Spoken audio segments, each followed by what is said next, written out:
کعبہ میں جا کر اللہ رب العزت کی عبادت کی. اللہ تعالیٰ ہمیں بھی وہ خانہ کعبہ دیکھنا نصیب فرمائے, اس کا طواف نصیب فرمائے, حج و عمرہ کی سعادت عطا فرمائے. اور پھر اس کے بعد کہتے ہیں سونے پہ سہاگا. اور کیا بات ہے کہ آج ہم جن کا عرس منانے کے لیے ہاں حضور سید اعلیٰ حضرت عظیم البرکت الشاہ امام احمد رضا خان فاضل بریلوی علیہ رحمت رضوان کا عرس منانے کے لیے یہاں پر جمع ہوئے ہیں نا, تو انہی کے وارث علم میں حضور تاج الشریعہ وارث علوم اعلیٰ حضرت حضور تاج الشریعہ علامہ اختر رضا خان ازہری رحمۃ اللہ تعالی علیہ کے خلیفہ حضور تاج الشریعہ حضرت علامہ و مولانا احمد رضا صاحب کواری دامت برکاتہ العالیہ ہمارے درمیان تشریف فرما ہے. میں حضرت سے گزارش کروں گا کہ حضرت اپنے خطاب نایاب سے ہم تمام کے قلوب کو منور و مجلہ فرمائیں. نعرہ تکبیر, نعرہ رسالت, نعرہ رسالت, علماء اہل سنت زندہ باد.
السلام علیکم ورحمۃ اللہ وبرکاتہ.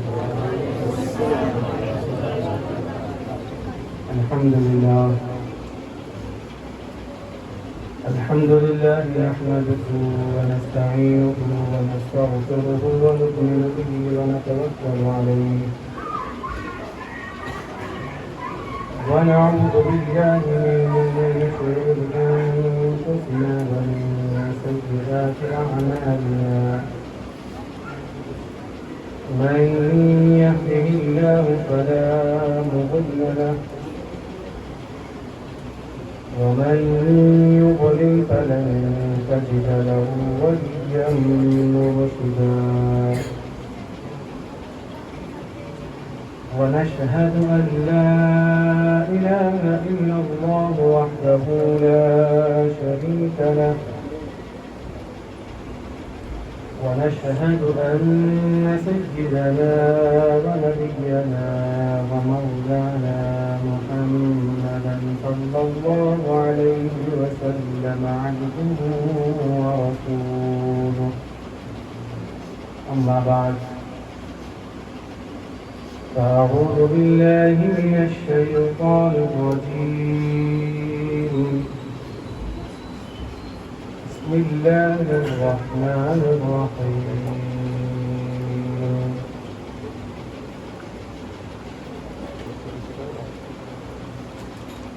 يا أيها الذين آمنوا اتقوا الله وكونوا مع الصادقين. صدق الله العظيم. إن الله وملائكته يصلون على النبي يا أيها الذين آمنوا صلوا عليه وسلموا تسليما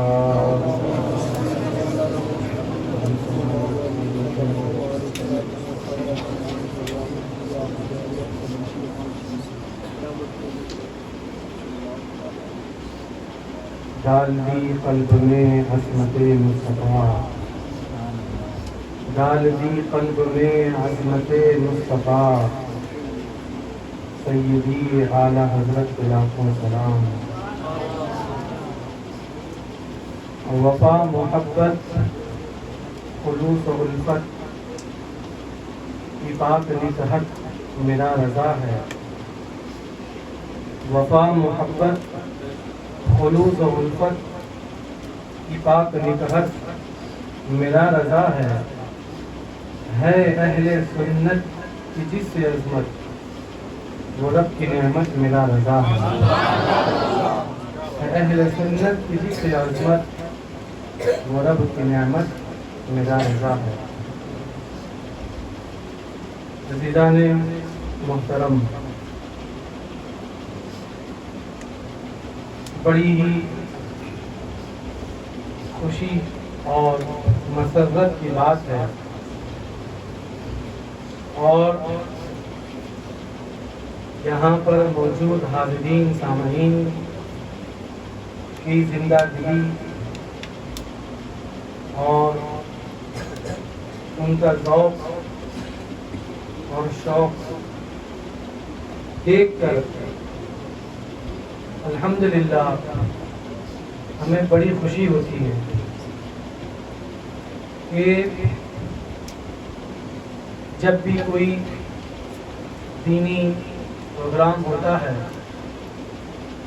بالخصوص حافظ و قاری فہد صاحب جب کوئی پروگرام کا اہتمام کرتے ہیں تو یہاں کے اہلیان اور یہاں کے نوجوان بزرگ بچے بڑھ چڑھ کر اس پروگرام میں شریک ہونے کے لیے بھرپور حصہ لیتے ہیں اور یہ آپ حضرات کی بھی بڑی خوش نصیبی ہے کہ اللہ تبارک و تعالیٰ نے آپ کو اس طرح کی مجلسوں میں اور اس طرح کی محفلوں میں شریک ہونے کی آپ کو اللہ رب العزت نے توفیق عطا فرمائی۔ آج 25 صفر المظفر کی تاریخ کو منانے کے لیے ہم جمع ہوئے ہیں اور بالخصوص ہند و پاک کے اندر بڑے ہی زور و شور کے ساتھ بڑے ہی اہتمام کے ساتھ ہر گلی محلہ مسجد و مدرسہ و خانقاہ جتنے بھی اہل سنت کے مراکز ہیں ان تمام جگہوں پر یوم رضا کو منایا جاتا ہے اور بالعموم دنیا بھر کے کونے کونے میں عاشقان اعلیٰ حضرت جہاں بھی موجود ہیں وہ ہر طریقے سے بارگاہ رضا میں خراج عقیدت کو پیش کرتے ہیں۔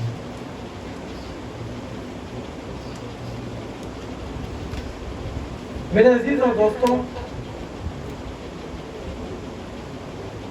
دنیا کے اندر بہت سے انسان آتے ہیں چلے جاتے ہیں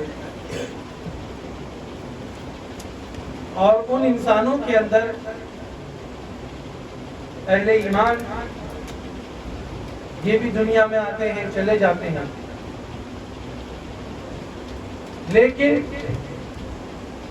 ہم ہر کسی کو یاد نہیں کرتے. اگر ہمارا کوئی قریبی رشتہ دار بھی ہے، کوئی ہمارا دوست بھی ہے، کوئی ہمارا چاہنے والا بھی ہے، کوئی ہمارا سگا بھی ہے، تو اس کے گزر جانے کے بعد رفتہ رفتہ آہستہ آہستہ ہم ان کو بھلا دیتے ہیں اور ان کی یادیں ہم سے کمزور ہوتی چلی جاتی ہیں. لیکن کیا وجہ ہے کہ ہم اہتمام کے ساتھ، پابندی کے ساتھ امام اہل سنت، امام عشق و محبت، اعلیٰ حضرت امام احمد رضا خان فاضل بریلوی علیہ رحمت و رضوان کی یاد کو مناتے ہیں؟ پوری دنیا میں عموماً بالخصوص ہند و پاک کی سرزمین پر آپ کی یاد میں ہزارہ محفلیں منعقد کی جاتی ہے. یا اگر ہم اور بھی ہمارے اسلاف اور بزرگان دین کی شخصیات پر نظر ڈالیں تو ہم اپنے اکابرین اور بزرگوں کو بھلاتے نہیں ہیں اور ان کی یادوں کو مناتے ہیں.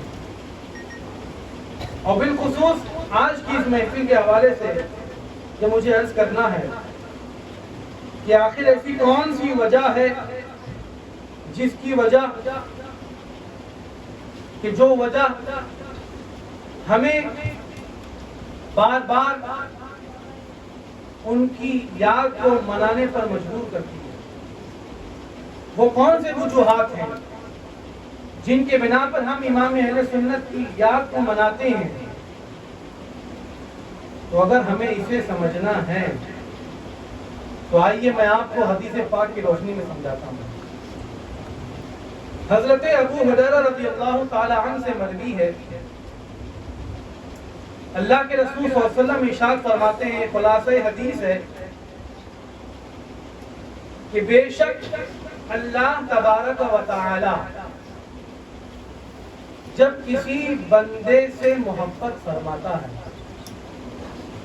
اللہ تبارک و تعالی جب کسی بندے سے محبت فرماتا ہے، کسے پسند فرماتا ہے، اسے اپنا محبوب بنا دیتا ہے.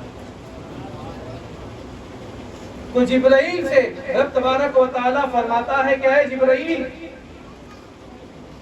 میں اپنے فلاں فلاں بندے کو پسند کرتا ہوں، اس سے محبت کرتا ہوں، میں نے اسے اپنا محبوب بنا لیا ہے. اے جبرائیل، تم بھی اسے اپنا محبوب بنا لو. سبحان اللہ.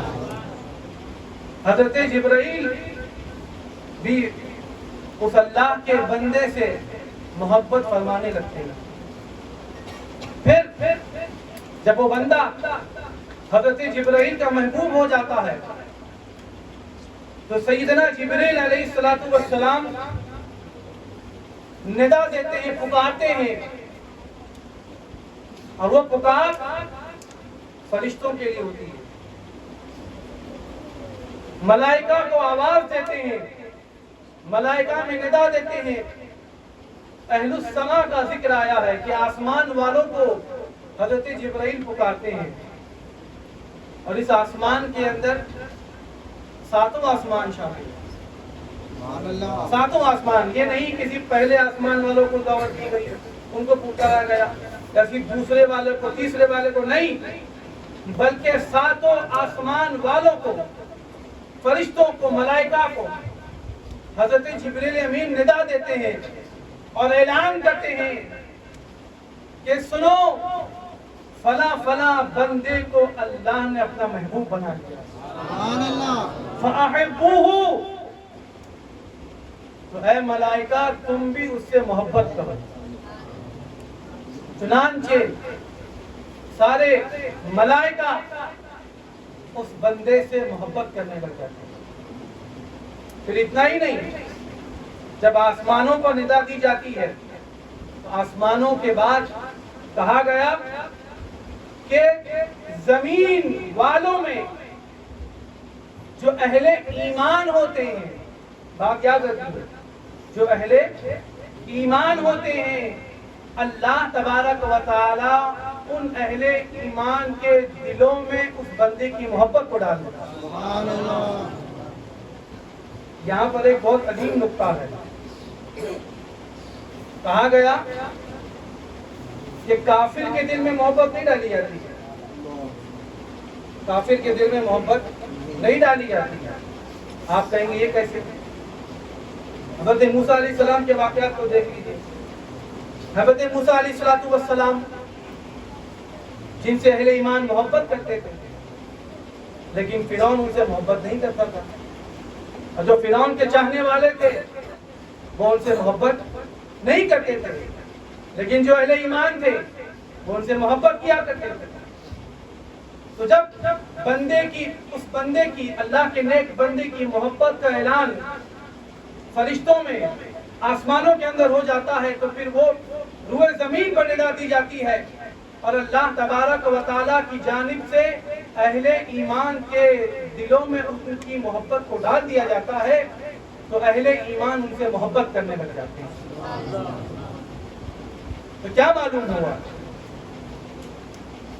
کہ آج روح زمین پر جہاں کہیں بھی ہم اپنے بزرگوں اور اپنے مشائخین اور اپنے اسلاف غوث و خواجہ و رضا اور دیگر بزرگان دین کی یاد کو مناتے ہیں اور ان پر اپنی جانوں کو قربان کرتے ہیں اور ان سے بے لوث محبت کرتے ہیں، یہ محبت کوئی ہماری ذاتی محبت نہیں ہوتی ہے، کوئی دولت کی محبت نہیں ہوتی ہے، ثروت کی محبت نہیں ہوتی ہے، بلکہ یہ محبت من جانب اللہ عطا کی جاتی ہے، اللہ کی جانب سے عطا کی جاتی ہے۔ تو گویا اعلیٰ حضرت کی محبت میں جب آپ جمع ہوئے یہاں پر، تو آپ نے اعلیٰ حضرت پر کوئی احسان نہیں کیا۔ اگر آپ غوث پاک کے نام پہ جمع ہوتے ہیں تو آپ نے غوث پاک پر کوئی احسان نہیں کیا ہے، بلکہ یہ رب تبارک و تعالیٰ کا فضل خاص آپ پر نازل ہوا کہ اللہ تعالیٰ نے آپ کو غوث و خواجہ و رضا کی محبت کو آپ کے دل میں ڈال دیا، اور ان کی یاد کو منانے کے لیے آپ یہاں پر جمع ہوئے۔ اور دوسری چیز، یہ محبت ایمان کی نشانی ہے، یہ محبت ایمان کی نشانی ہے، ایمان کی سلامتی کی نشانی ہے کہ الحمدللہ اللہ تعالیٰ نے ہمارے دلوں کا انتخاب فرمایا ان بزرگان دین کے محبت سے۔ اسی لیے جن کے دلوں میں گمراہی ہے، جن کے دلوں میں گمراہی ہے، بددینی ہے، بدعقیدگی ہے، جن کے دلوں میں خباثت ہے، جن کے دلوں میں گندگی ہے، وہ لوگ ہمارے بزرگان دین سے محبت نہیں کرتے، بلکہ ان کے دل میں ان کے لیے نفرت ہے، اور وہ لوگ ان بزرگان دین کی محبت سے بالکل دور ہے۔ یہ محبت اہل ایمان کی نشانی ہے۔ تو میرے عزیزوں، دوستوں، میرے بزرگوں، یہ اللہ تبارک و تعالیٰ کی جانب سے ہم پر اس کا خاص فضل ہے، اس کی خاص عنایت ہے کہ اللہ تبارک و تعالیٰ نے ہمیں اس چیز کے لیے منتخب فرمایا۔ اور کیوں نہ ہو، قرآن پاک میں اللہ رب العزت ارشاد فرماتا ہے، یا ایھا الذین آمنوا اتقوا اللہ وکونوا مع الصادقین، کہ اے ایمان والو اللہ سے ڈرو اور سچوں کی صحبت کو اختیار کرو۔ درود پاک پڑھ، اللہم صلی علی سیدنا و مولانا محمد وعلی آل سیدنا و مولانا محمد۔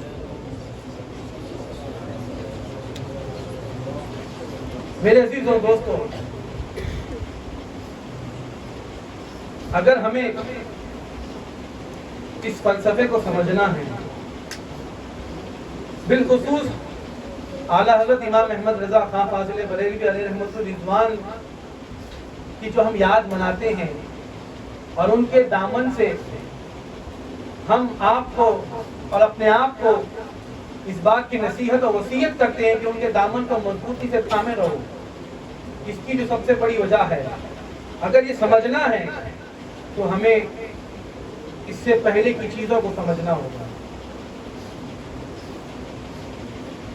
اللہ تبارک و تعالیٰ نے انسان کو پیدا فرمایا. اللہ ارشاد فرماتا ہے وَمَا خَلَقْتُ الْجِنَّ وَالْإِنسَ إِلَّا لِيَعْبُدُونِ. بالکل شروعات سے سمجھ لیں اختصار کے ساتھ کہ ہم نے انسان اور جنات کو صرف اور صرف اللہ کی عبادت کے لیے بنایا. تو انسان کو دنیا میں کھانے پینے عیش و عشرت کے لیے نہیں بھیجا گیا ہے، بلکہ انسان کو دنیا میں جس مقصد کے لیے اللہ تبارک و تعالیٰ نے بھیجا ہے، پیدا فرمایا ہے، وجہ تخلیق کیا ہے کہ ہم اللہ تبارک و تعالیٰ کی عبادت کریں، اس کی فرما برداری کریں. چنانچہ اللہ کی فرما برداری کی طرف دعوت دینے کے لیے آخر کوئی تو ایسی ذات ہونی چاہیے جو رہنمائی کرے انسانوں کے اندر. تو اللہ تبارک و تعالیٰ نے حضرات انبیاء کرام اور رسولان اعظام کو دنیا میں مبعوث فرمایا. کس کے لیے؟ انسانوں کی ہدایت کے لیے. تو انسانوں کی ہدایت کے لیے اللہ تبارک و تعالیٰ نے انبیاء و مرسلین کی جماعت کو بھیجا. یہ انبیاء و مرسلین اللہ تبارک و تعالیٰ کا پیغام ہم تک پہنچاتے اور لوگوں کو صحیح راستے کی طرف دعوت دیتے. چنانچہ یہ جو جماعت ہے حضرات انبیاء و مرسلین کی، حضرات انبیاء کی، تو فرمایا گیا کہ کم و بیش 1,24,000 انبیاء کرام تشریف لائے انسانوں کی ہدایت ہے. اور زیادہ یہ جو 1,24,000 کم و بیش انبیاء کرام کی جو تعداد ہے، تو یہ ایک نبی اور دوسرے نبی، ان دونوں کے درمیان بھی زیادہ کوئی وقفہ اور فاصلہ بہت سے انبیاء کرام میں نہیں رہا ہے. بہت قریب کا وقت رہا ہے کہ فلاں نبی آئے، ان کے بعد فلاں نبی، اس کے بعد فلاں نبی. تو انبیاء کرام اس دنیا میں تشریف لائے انسانوں کی ہدایت کے لیے. تو سب سے پہلے جو دنیا میں تشریف لائے تخلیق، ظاہری تخلیق کے اعتبار سے جن کو بھیجا گیا، حضرت آدم علیہ السلام. اور سب سے اخیر میں ہمارے نبی صلی اللہ علیہ وسلم، جن کو اللہ تبارک و تعالی نے خاتم الانبیاء والمرسلین بنا کر بھیجا، آخری نبی بنا کر بھیجا کہ اب ان کے بعد کوئی نبی نہیں آنے والا. وہ ہمارے نبی محمد صلی اللہ علیہ وسلم کی ذات مقدسہ ہے. ہمارے نبی صلی اللہ علیہ وسلم آخری نبی ہے. اب نبوت کا دروازہ بند ہو چکا ہے، اب ان کے بعد کوئی نبی نہیں آنے والا. اللہ کے نبی فرماتے ہیں لا نبی بعدی، اب کیا اب میرے بعد کوئی نبی نہیں آنے والا ہے. اچھا، ہمارے نبی صلی اللہ علیہ وسلم کی ظاہری حیات طیبہ تو اگر ہم آج کے وقت سے اگر ہم دیکھیں تو 1400 سال سے زیادہ کا وقت گزر گیا ہے. ہمارے نبی صلی اللہ علیہ وسلم کی ظاہری حیات طیبہ اور آپ کے زمانے کو، اور ابھی کتنا وقت باقی ہے یہ بھی کسی کو علم نہیں. اللہ بہتر جانتا ہے اور اللہ کے رسول بہتر جانتے ہیں. یہ بڑائی طویل، تو سب سے بڑا وقفہ اور سب سے بڑی مدت جس امت کو دی گئی ہے وہ امت محمدیہ ہے. لیکن سوال یہ ہے کہ جب یہ امت آخری امت ہے اور ان کا سلسلہ بڑا طویل ہے، بڑا عریض ہے، بہت لمبا چلنے والا ہے، تو کیا اس امت میں کبھی خرابی نہیں آئے گی؟ کیا اس امت میں کبھی کسی رہنما کی، کسی مرشد کی ضرورت نہیں ہوگی؟ بے شک ضرورت ہوگی. تو بنی اسرائیل میں جب ضرورت ہوتی رشد و ہدایت کی تو اللہ تبارک و تعالی اپنے کسی نبی کو بھیجتا ان کی ہدایت کے لیے. لیکن ہمارے نبی صلی اللہ علیہ وسلم پر نبوت کا دروازہ بند ہو چکا ہے، ختم ہو چکا ہے، ان کے بعد کوئی نبی نہیں آنے والا. تو پھر اس امت کے معاملات کیسے چلیں گے؟ تو اللہ کے رسول صلی اللہ علیہ وسلم نے ارشاد فرمایا العلماء ورثۃ الانبیاء، کہ اللہ تبارک و تعالیٰ نے میری امت کے علماء کو انبیاء کا وارث بنا کر دیا۔ علماء یہ انبیاء کے وارث ہیں۔ قرآن پاک میں اللہ فرماتا ہے انما یخشی اللہ من عبادہ العلماء، کہ بے شک اللہ کے بندوں میں سب سے زیادہ اللہ سے خشیت رکھنے والی جو جماعت ہے وہ علماء کی جماعت ہے۔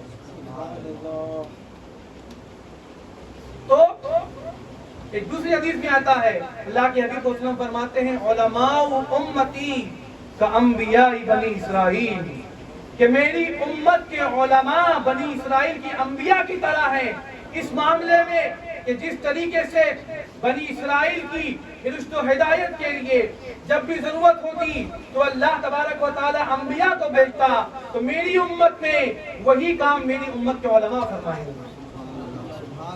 تو اب نبی صلی اللہ علیہ وسلم کی ظاہر حیات طیبہ کے بعد سے لے کر آج تک اب ادوار دیکھیے، صحابہ کا دور آیا، تابعین کا دور آیا، تبع تابعین کا دور آیا، یہ سلسلہ چلا آتا رہا، لیکن ہر دور کے اندر اسلام کی شبیہ کو مٹانے کی ناپاک کوششیں کی گئی۔ صحابہ کے دور میں ہی بے شمار فتنوں نے سر اٹھایا، تابعین کے دور میں، تبع تابعین کے دور میں، ان کے بعد کے ادوار کے اندر آپ تاریخ کا مطالعہ کریں کہ ہر دور کے اندر اسلام کو اور مسلمانوں کو ان کے راستے سے ہٹانے کی کوشش کی گئی۔ لیکن آپ جانتے ہو کہ اللہ تبارک و تعالیٰ نے ہم جتنا شکر ادا کرے کم ہے کہ اللہ تبارک و تعالیٰ نے ہمیں اپنے نبی صلی اللہ علیہ وسلم کو امتی بنایا۔ یہ بہت بڑی نعمت ہے۔ اللہ فرماتا ہے کنتم خیر امہ، کہ تم سب سے بہترین امت ہو۔ اللہ نے تمام امتوں کے اندر سب سے بہترین امت محمدیہ کو بنایا۔ یہ شرف، یہ ہماری کوئی ظاہری طاقت نہیں ہے، یہ تو رب کا احسان ہے کہ اللہ نے ہمیں اس امت میں بنایا۔ اللہ تبارک و تعالیٰ کا کروڑوں احسان ہے۔ تو اللہ نے اس امت کو بے شمار خصوصیتیں عطا فرمائی، بے شمار خصوصیتیں عطا فرمائی۔ تو ان میں ایک سب سے بڑی خصوصیت، کیونکہ آقا علیہ الصلوۃ والسلام اپنی امت سے ایسی محبت فرمایا کرتے تھے کہ آپ نے کبھی بھی اپنی امت کو بھلایا نہیں۔ ہر موقع پر، ہر جگہ پر اللہ تبارک و تعالیٰ کی بارگاہ میں آپ نے اپنی امت کی سلامتی کی دعا فرمائی۔ اپنی امت کی سلامتی کے لیے آقا علیہ السلام نے دعا فرمایا ہے، مانگا ہے رب سے کہ اللہ میری امت کی حفاظت فرما۔ اس کی ایک چھوٹی سی مثال لیجیے، اللہ کے حبیب کو اپنی امت کی کیسی فکر تھی۔ پچھلی امتوں کی عمروں کا جائزہ لیجیے، کسی کی 500 سال عمر، کسی کی 700 سال، کسی کی 800 سال، کسی کی 1000 سال، کسی کی 200 سال، کسی کی 300 سال۔ یہ عمریں تھی پچھلی امتوں کے افراد کی۔ اس امت کی عمریں کتنی ہیں؟ ایوریج امت ہے 65 سال، 70 سال، 80 سال، یہ ایوریج ہے۔ کوئی اگر 100 سال جی لے نا تو لوگ اس کی زیارت کے لیے آتے ہیں کہ ماشاءاللہ اللہ نے کیا عمر دیا کہ 100 سال کے ہو گئے حضرت۔ 100 سال تو دیکھنے میں کوئی آتا نہیں، لیکن کوئی اتفاق سے اگر کسی کو 100 سال کی عمر مل جائے تو وہ چیز ہمارے لیے اینٹک ہو جاتی ہے، نادر و نایاب ہو جاتی ہے کہ فلاں تو 90 سال کے اوپر ہو چکا ہے، 99 سال کا ہو گیا۔ تو آقا علیہ الصلوۃ والسلام کی بارگاہ میں حضرت آدم علیہ السلام سے لے کر قیامت تک کی ساری عمریں پیش کی گئی، سارے انبیاء کی امتوں کی عمریں پیش کی گئی۔ تو آقا علیہ السلام نے کیا دیکھا کہ میری امت کی عمر پچھلی امتوں کی عمروں سے سب سے کم ہے، سب سے کم عمر جو دی گئی ہے وہ میری امت کو دی گئی۔ آپ مضطرب ہوئے، پریشان ہوئے کہ کہیں ایسا نہ ہو جائے اے مالک و مولا تو نے میری امت کو اتنی کم عمریں عطا کی ہے، کہیں ایسا نہ ہو جائے کہ پچھلی امتیں عمروں کی تعداد کے اعتبار سے اعمال میں، نیکیوں میں کہیں میری امت سے آگے نہ بڑھ جائے۔ ممکن ہے نا؟ مان لیجئے ایک شخص کو 500 سال کی عمر ملی، اس نے 500 سال تک نماز پڑھا، آپ نے پڑھی 50 سال تک، تو آپ چاہ کر بھی 500 سال والے کی برابری نہیں کر سکتے۔ تو آقا علیہ الصلوۃ والسلام نے رب کی بارگاہ میں عرض کیا کہ اے مالک و مولا، میری امت کی عمریں کم ہیں، کہیں ایسا نہ ہو جائے کہ حساب کتاب میں میری امت پیچھے رہ جائے اور پچھلی امتیں نیکیوں میں آگے بڑھ جائے۔ تو اللہ تبارک و تعالیٰ نے امت محمدیہ کو نبی پاک کے صدقے میں یہ شرف عطا فرمایا، اور اللہ تبارک و تعالیٰ نے اپنے محبوب سے یہ وعدہ فرمایا کہ اے محبوب، میں نے بے شک تمہاری امت کی عمریں تو کم کی ہے، لیکن میں نے ان کی نیکیوں کے ثواب کی تعداد کو 10 گنا بڑھا دیا، بلکہ کئی جگہوں پر 10 ہی نہیں بلکہ 1000 گنا اور بے شمار تعداد میں اللہ تبارک و تعالیٰ نے اس کا اضافہ فرمایا، جس کی ایک چھوٹی سی مثال شب قدر لیجیے۔ اِنَّا أَنزَلْنَاهُ فِي لَيْلَةِ الْقَدْرِ، کہ شب قدر کو اللہ نے 1000 مہینوں کی راتوں سے افضل بنایا ہے، کہ ایک رات کی عبادت آپ کیجئے تو غیر شب قدر کی 1000 راتوں سے افضل ہے۔ تو یہ امت محمدیہ کو اللہ نے شرف بخشا ہے۔ تو یہ بات میں نے ضمناً عرض کی ہے، تو اس امت کو اللہ نے جو خوبی عطا فرمائی ہے کہ سرکار علیہ الصلوۃ والسلام ارشاد فرماتے ہیں لا تجتمع امتی علی الضلالہ، کہ میری امت کبھی بھی گمراہی پر متفق نہیں ہو سکتی، میری امت کبھی بھی گمراہی پر متفق نہیں ہو سکتی۔ ہوا یوں کہ پچھلی امتوں میں جو قومیں آئی ان میں اکثریت گمراہ ہو گئی، چند افراد ایسے بچے جو اہل ایمان تھے، مان لیجئے 10% بچے ہیں، 20% بچے ہیں، 30% بچے ہیں، لیکن اکثریت بہتوں کی گمراہ ہو گئی اور چند افراد ایسے رہ گئے کم تعداد میں جو اہل ایمان تھے۔ لیکن سرکار فرماتے ہیں کہ اللہ نے میری امت کو یہ خوبی عطا فرمائی ہے کہ ہمیشہ میری امت کا اکثریت والا حصہ حق پر قائم رہے گا۔ اسی لیے آج ان لوگوں کے لیے بھی جواب ہے کہ جو معاذ اللہ رب العالمین میلاد منانے والوں کو اور آقا علیہ الصلوۃ والسلام سے محبت کرنے والوں کو شرک اور کفر کے فتوے دیتے ہیں اور پوری امت کو کفر اور شرک کے دلدل میں پھینک دیتے ہیں، اس میں جھونک دیتے ہیں، انہیں آقا علیہ الصلوۃ والسلام کی یہ حدیث نظر نہیں آئی کہ آقا علیہ السلام نے فرمایا کہ میری امت کا جو ہمیشہ اکثریت والا حصہ ہوگا وہ حق پر قائم رہے گا۔ تو اس امت کو اللہ نے یہ خوبی دی ہے۔ اب یہ گمراہ کیسے نہیں ہوگی؟ تو کوئی نہ کوئی تو اس کی وجہ ہوگی نا کہ ہمیشہ اس امت کا اکثریت والا حصہ حق پر قائم رہے گا۔ تو اس کی وجہ کیا ہے؟ تو سنیے، حدیث پاک میں آتا ہے، اللہ کے رسول صلی اللہ علیہ وسلم ارشاد فرماتے ہیں ان اللہ یبعث لهذه الامه على راس كل 100 سنه من يجدد لها دينها، کہ بے شک اللہ تعالی اس امت کے اندر ہر صدی کے اندر ایک ایسا مجدد بھیجے گا کہ جو اپنے تجدید سے ایمان و عقیدے کی اور اس امت کی اصلاح فرمائے گا۔ یہ حدیث پاک ہے کہ ہر صدی کے اندر اللہ تبارک و تعالیٰ اپنی جانب سے ایک مجدد کو بھیجے گا جو اس امت کی تجدید فرمائے گا۔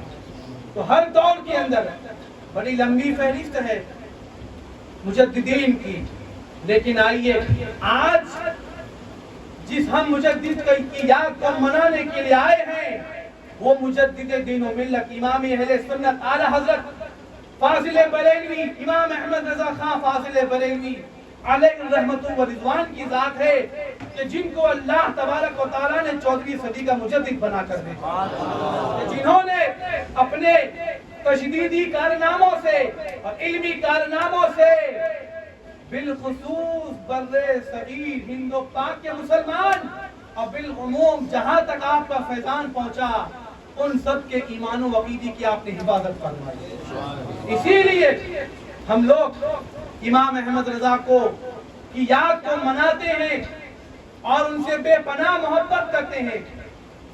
بے شمار بزرگان دین کو ہم ان کے الگ الگ اوصاف سے یاد کرتے ہیں۔ کسی بزرگ کو ہم کرامت سے یاد کرتے ہیں، کسی بزرگ کو ہم غریب نواز کو کس سے یاد کرتے ہیں کہ غریب نواز نے 90 لاکھ لوگوں کو مسلمان بنایا۔ نا اللہ نے ہر بزرگ کو کوئی نہ کوئی خاصیت دی ہے. تو غریب نواز کے ہاتھ پر لاکھوں لاکھ لوگ مسلمان ہوتے گئے اور اسی خواجہ کے ہندوستان کے اندر بلا مبالغہ بلا تشبیہ جن 90 لاکھ لوگوں کو غریب نواز نے مسلمان بنایا تھا انہی مسلمانوں کی ایمان پر ان کے عقیدے پر جب باطل طاقتوں نے ڈاکہ ڈالا اور ان کے ایمان کو خراب کرنے کی ناپاک کوشش کی تو اللہ تبارک و تعالیٰ نے امام احمد رضا کی صورت میں غریب نواز کے ہندوستان میں غریب نواز کے چاہنے والے مسلمانوں کی ایمان و عقیدے کی تحفظ کے لیے امام احمد رضا کو بھیجا. تو امام احمد رضا کا کام کیا ہے کہ امام احمد رضا نے مسلمانوں کے ایمان کی حفاظت کرنا. دیکھیے اگر کوئی اسلام میں داخل ہوتا ہے تو بہت بڑی نعمت ہے, سب سے بڑی نعمت ہے کہ کوئی کلمہ پڑھ لے.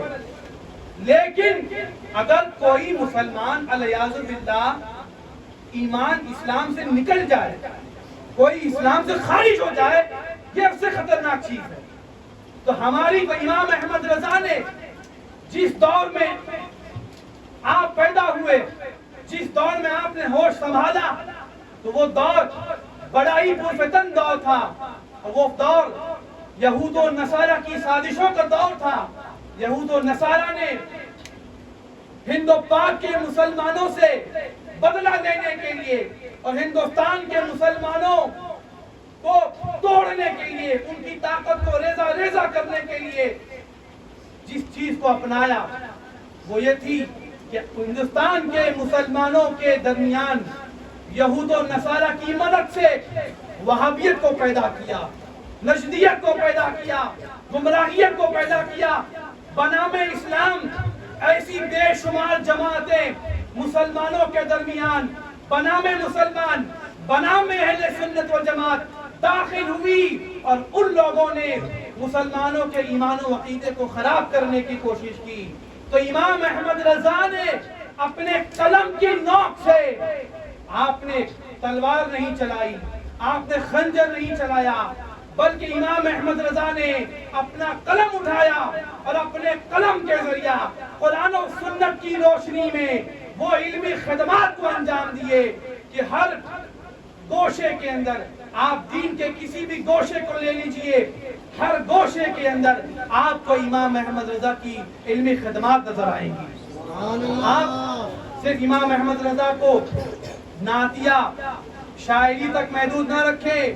بہت سے لوگ تعصب میں کہتے ہیں کہ ہاں اعلیٰ حضرت نعت بہت اچھی کہتے تھے, اعلیٰ حضرت کلام بہت اچھا لکھتے تھے, اس کی وجہ سے ان کی شہرت بھی نہیں, بلکہ امام احمد رضا نے جس فن کے اندر قلم اٹھایا ہے اللہ تبارک و تعالیٰ نے آپ کو اس فن کا امام بنا دیا. ابھی آپ نے سنا نا حمد کے اشعار, آپ نے سنے حافظ فاضل صاحب سے, جب حمد پہ کلام لکھا تو ایسا کلام لکھا کہ جس کا کوئی جواب نہیں.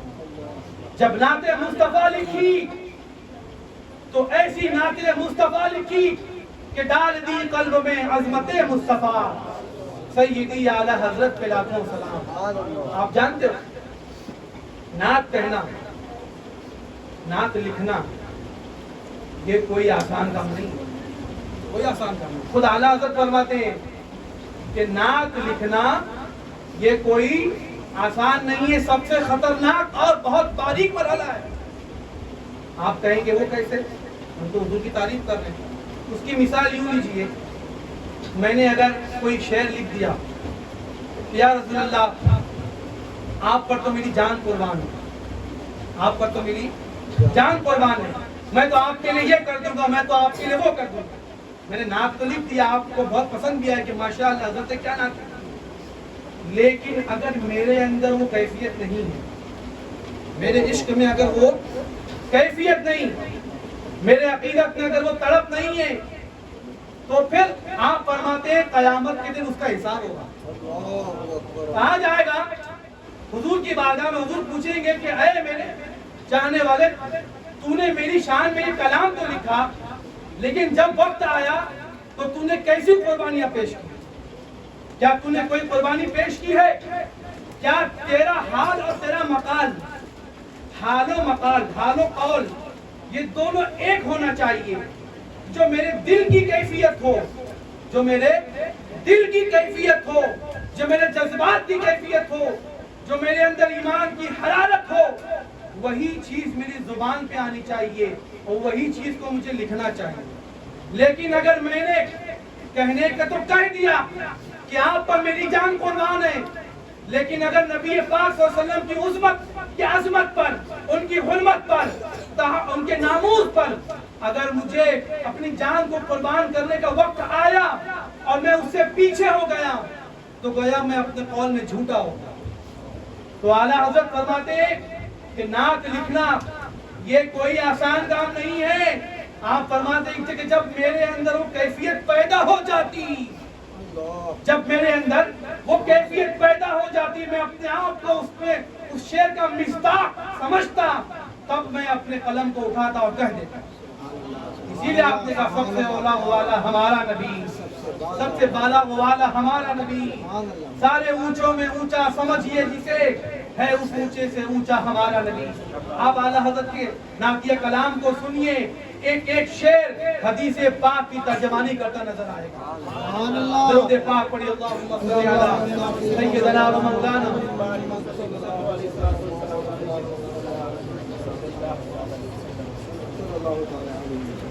وقت کی قلت ہے کیونکہ آگے اور بھی محفل کو چلانا ہے، لیکن چند باتوں کے ساتھ چند ضروری باتیں ہیں کہ ہم امام احمد رضا کو جس خوبی سے جانتے ہیں اور جس خوبی کی وجہ سے پہچانتے ہیں وہ ہے آپ کے علمی کارنامے۔ آپ کے علمی کارنامے ہیں، بے شمار کارنامے ہیں۔ امام احمد رضا کو آپ کسی ایک فیلڈ میں مخصوص مت کیجیے، بہت اہم بات بتاؤ، آپ امام احمد رضا کو کسی ایک علم و فن کے گوشے میں یا کسی ایک چیز میں آپ محدود نہ کیجیے، بلکہ آپ کو اللہ تبارک و تعالیٰ نے، اور یہ فضل الہی ہے، اللہ تبارک و تعالیٰ کی آپ پر یہ عطا، خاص عطا ہے کہ آپ نے اس امت کی ہر گوشے میں رہنمائی فرمائی۔ اگر رب تبارک و تعالیٰ کی حمد کی بات آئی تو آپ نے ایسی حمد بیان فرمائی کہ جس سے ہمیں حمد کرنے کا اسلوب معلوم ہوا کہ اگر اللہ کی بارگاہ میں حمد لکھنا ہے تو کیسے لکھو۔ وہی رب ہے جس نے تجھ کو حمدن کرم بنایا، ہمیں بھیک مانگنے کو راستہ بتایا۔ کسی اور نے حمد لکھا تھا، بے شک ہر چیز میں اللہ کی حمد ہے۔ کسی نے لکھا پاک ذات کے لیے حمد جس نے گائے بنایا، بیل بنایا، بے شک اللہ کی ذات، ہر چیز اللہ نے مخلوق بنائی، لیکن سیکھنا ہے حمد تو امام احمد رضا سے سیکھو کہ حمد کو بیان فرما رہے ہیں۔ بے شک گائے، بیل، دنیا کی ہر مخلوق، سب کچھ اللہ تبارک و تعالیٰ ہی کی حمد کی بے شک مصداق ہے اللہ تبارک و تعالیٰ کی ہم تعریف کرتے ہیں کہ اس نے سب کو بنایا۔ کن فیکون، کہتے ہو جا، کہہ دیا ہو جا تو سب کچھ ہو گیا۔ لیکن امام احمد رضا نے حمد کو بھی کس طریقے سے مصطفیٰ جان رحمت سے جوڑ دیا، کس طریقے سے مصطفیٰ جان رحمت کی ذات سے جوڑ کر کہا کہ وہی رب ہے جس نے تجھ کو حمدن کرم بنایا۔ اعلیٰ حضرت کے شعر ہے نا جی، اور کیوں نہ ہو، ہم اللہ کو ایک مانتے ہیں نا، لا الہ الا اللہ محمد رسول اللہ، تو خدا ایک ہے یہ ہم نے کیسے جانا؟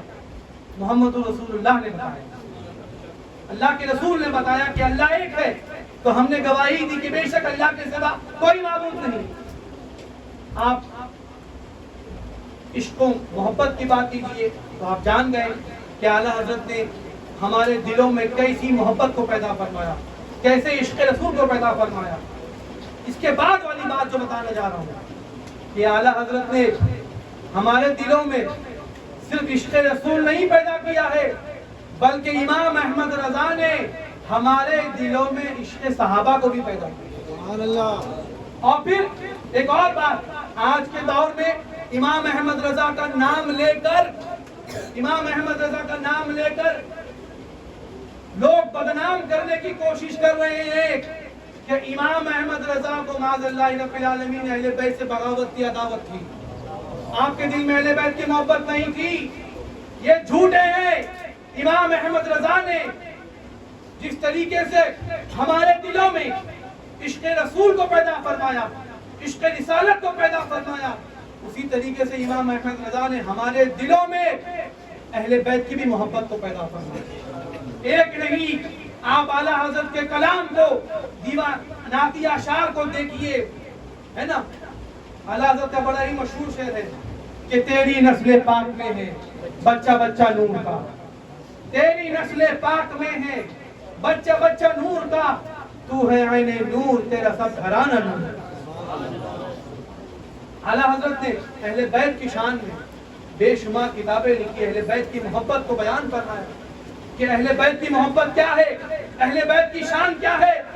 لیکن آج افسوس کہ یہ رافضیت کے رنگ میں چڑھے ہوئے لوگ، شیعت کے رنگ میں چڑھے ہوئے لوگ امام احمد رضا کو بدنام کرنے کی کوشش کر رہے ہیں کہ امام احمد رضا اہل بیت سے محبت نہیں کرتے تھے۔ ان کا یہ دعویٰ جھوٹا ہے۔ امام احمد رضا کا مطالعہ کیجئے، اگر آپ کو جاننا ہے نا کہ امام احمد رضا نے اہل بیت کی کیا شان بیان فرمائی ہے، تو ہمیں امام احمد رضا کی کتابوں کا مطالعہ کرنا ہوگا کہ جن میں آپ نے اہل بیت کی محبت کو اجاگر فرمایا، ان کے نعتیہ اشعار جن میں اعلیٰ حضرت نے اہل بیت کی شان کو بیان فرمایا اور ان کے خاندان کے افراد نے بیان فرمایا، ہمیں اسے سمجھنے، اسے پڑھنے کی ضرورت ہے۔ آج ہم الحمدللہ سنی ہیں، اللہ کا شکر احسان ہے، لیکن آج ہمیں سمجھنے سے زیادہ پڑھنے کی ضرورت ہے۔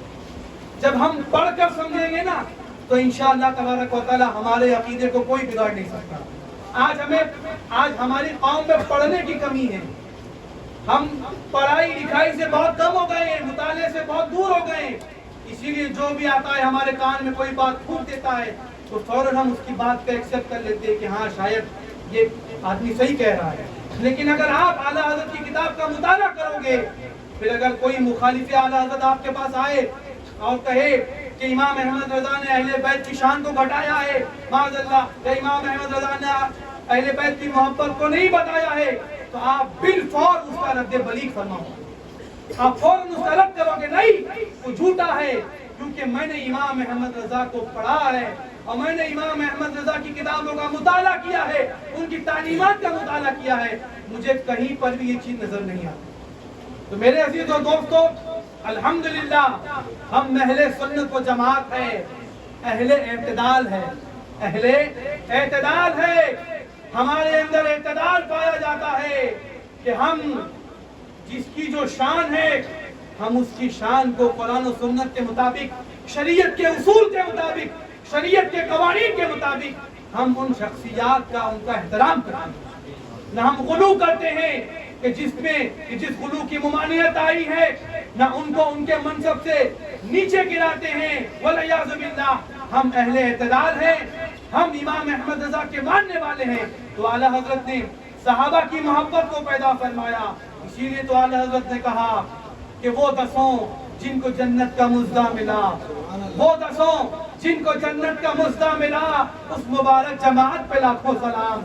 ہر فن کے اندر آپ دیکھیں گے تو امام احمد رضا کسی نہ کسی عقیدے کو بیان فرما رہے ہیں، صحابیوں کی، صحابہ کرام کی عظمت کو بیان فرما رہے ہیں، تو اہل بیت کی عظمت کو بیان فرما رہے ہیں، ازواج مطہرات کی عظمت کو بیان فرما رہے ہیں، مولا علی کی عظمت کو بیان فرما رہے ہیں، خلفائے راشدین کی عظمت کو بیان فرما رہے ہیں، غوث اعظم کی عظمت کو بیان فرما رہے ہیں، غریب نواز کی عظمت کو بیان کر رہے ہیں۔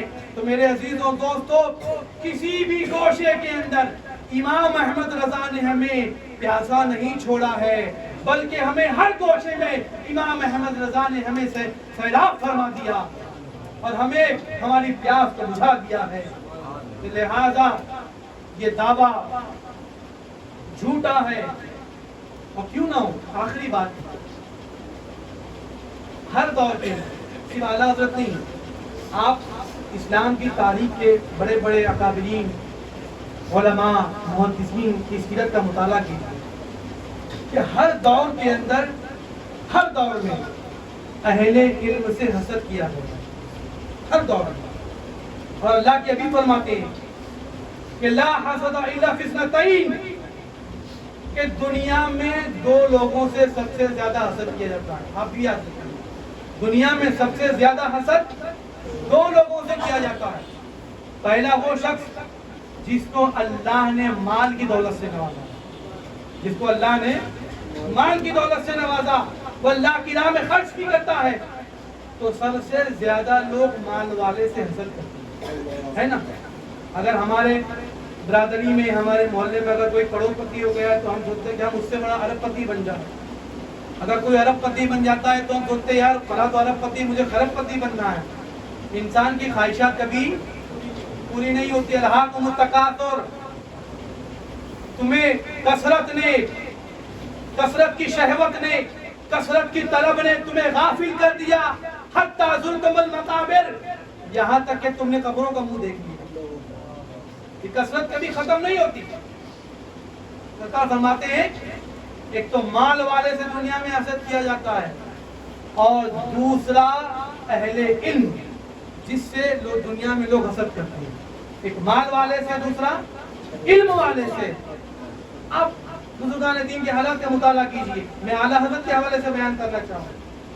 چونکہ امام احمد رضا نے وہ علمی خدمات انجام دیے، وہ انجام دیے کہ ہم تو ہم ہیں، غیر بھی جن کی علمی قابلیت کو ماننے پر مجبور ہو گئے. آپ یوٹیوب کھول کے دیکھیے، بہت سے دیوبندی علماء جو ہے وہ کھل کر اعلیٰ حضرت کی تعریف بھی کر رہے ہیں کہ بھائی کچھ بھی ہو، اختلاف اپنی جگہ پر ہے، لیکن فتویٰ و رضویہ کا کوئی توڑ نہیں ہے. فتوے کی جب بات آتی ہے مسئلہ اٹکتا ہے. ہم جب فقہ حنفی کا مطالعہ کرنا چاہتے ہیں، اس کی گہرائیوں کو دیکھنا چاہتے ہیں، تو جب فتاوی رضویہ کا مطالعہ کرتے ہیں تو وہ مسائل جن کی تلاش میں ہم بے شمار کتابوں کو چھانتے ہیں، لیکن اس کا صحیح آسان حل ہمیں نظر نہیں آتا. جب امام احمد رضا کی فتاوی رضویہ کا مطالعہ کرتے ہیں تو چٹکیوں میں امام احمد رضا نے ان مسائل کو حل کر دیا. اسی لیے آج بھی ان کے دارالفتاؤں کے اندر آج بھی فتاوی رضویہ موجود ہے. بھلے وہ نام نہیں لیتے، فتویٰ اپنے نام سے لکھتے ہیں، لیکن تحقیق امام احمد رضا کی پیش کرتے ہیں. تو الحق ما شہدت به الاعداء، حق تو وہ ہوتا ہے جو سر چڑھ کے بولتا ہے. تو الحمدللہ امام احمد رضا نے وہ علمی خدمات انجام دیے کہ ہم تو ہم ہیں، حق تو حق ہے. باطل بھی جن کی قابلیت کا اور جن کی علمی صلاحیت کا اعتراف کرتے ہیں. الحق ما شہدت به الاعداء. تو امام احمد رضا سے جو حسد کیا گیا ہے وہ علم کی بنیاد پر کیا، علم کی بنیاد پر. اور کیوں نہ ہو، دنیا میں دو لوگوں سے زیادہ حسد ہوتا ہے، علم والے سے اور مال والے سے. تو اگر کوئی شخص کسی سے حسد کرتا ہے، آج ہی میں نے کال پڑھا کہ اگر میں آپ سے حسد کرتا ہوں نا، اگر میں آپ سے حسد کرتا ہوں تو مجھے معلوم ہے کہ آپ کے اندر کیا کیا اچھائیاں ہیں. مجھے حافظ صاحب سے اگر حسد اللہ نہ کرے تو، کیونکہ حافظ صاحب کی خوبیاں میں جانتا ہوں کہ حافظ صاحب کو اللہ نے کیا خوبیاں دی ہیں، تبھی میں ان سے حسد کروں گا. کوئی راہ چلتے عام آدمی سے حسد نہیں کرتا، اسے معلوم ہے کہ اس کے پاس مال ہے. تو امام احمد رضا کے پاس چاندی اور سونا نہیں تھا، بلکہ امام احمد رضا کے پاس دین کی دولت تھی. امام احمد رضا کے پاس دین کا سرمایہ تھا. اسی وجہ سے حاسدین جانتے تھے، مخالفین جانتے تھے کہ ہم کبھی بھی ان کا علمی تقابل نہیں کر سکتے، ان کا علمی مقابلہ نہیں کر سکتے. لہذا ان کے بارے میں افواہیں پھیلاؤ، بے تکی باتیں پھیلاؤ، تاکہ لوگوں کے درمیان تذبذب پیدا ہو جائے اور لوگ ان سے نفرت کرنے لگ جائے. لیکن ابھی آپ نے امام صاحب سے بھی سنا کہ جسے اللہ تعالی بڑھانا چاہتا ہے، اللہ تبارک و تعالی جس کا مقام اونچا فرمانا چاہتا ہے، تو ہم کتنی بھی کوشش کر لے ہم اس کے مقام کو کم نہیں کر سکتے. تو امام احمد رضا کی ذات بھی وہی ذات ہے کہ دن بدن اللہ تبارک و تعالی لوگوں کے دلوں میں ان کی محبت کو جو ہے کثرت کے ساتھ اللہ تبارک و تعالیٰ ان کی محبت کو ہمارے دل میں ڈال رہا ہے، اور کثرت کے ساتھ ان کے چاہنے والوں کی تعداد میں اضافہ ہو رہا ہے۔ لہذا یہ ہماری نصیحت ہے، یہ ہماری وصیت ہے کہ آپ امام احمد رضا کو، ان کے دامن کو، ان کے مشن کو، ان کی تعلیمات کو، ان کے مسلک کو آپ مضبوطی کے ساتھ تھامے رہیں، مضبوطی کے ساتھ پکڑے رہیں۔ اس لیے کہ امام احمد رضا کے دامن کو اگر آپ مضبوطی کے ساتھ پکڑو گے تو آپ سچے اہل بیت کے عاشق بھی کہلاؤ گے، آپ سچے صحابہ کے عاشق بھی کہلاؤ گے، آپ سچے عاشق رسول بھی کہلاؤ گے، اور آپ سچے اللہ تبارک و تعالیٰ کے نیک بندے کہلاؤ گے۔ آپ جس فن میں چاہیں گے اللہ تبارک و تعالیٰ آپ کو کامل اور مکمل فرما دے گا، بشرطے کہ ہم ان اپنے بزرگان دین کے دامن کو سختی کے ساتھ قائم رکھیں اور ان پر عمل کریں۔ اللہ تبارک و تعالیٰ ہمیں کہنے اور سننے سے زیادہ عمل کرنے کی توفیق رفیق عطا فرمائے، اور ہمیں امام اہل سنت امام احمد رضا خان فاضل بریلوی علیہ الرحمۃ و رضوان کے فرمودات پر اور ان کی تعلیمات پر ہمیں سختی کے ساتھ قائم رہنے کی اور دائم رہنے کی توفیق رفیق عطا فرمائے۔ کہنے سننے میں بتقاضۂ بشریت خطا ہوئی اپنے حبیب پاک صلی اللہ علیہ وسلم کے صدقے میں معاف فرمائیں۔ یہ قصہ لطیف ابھی ناتمام ہے، جو کچھ بیان ہوا وہ آغاز باب تھا۔ وما علینا الا البلاغ المبین۔ السلام علیکم ورحمۃ اللہ وبرکاتہ۔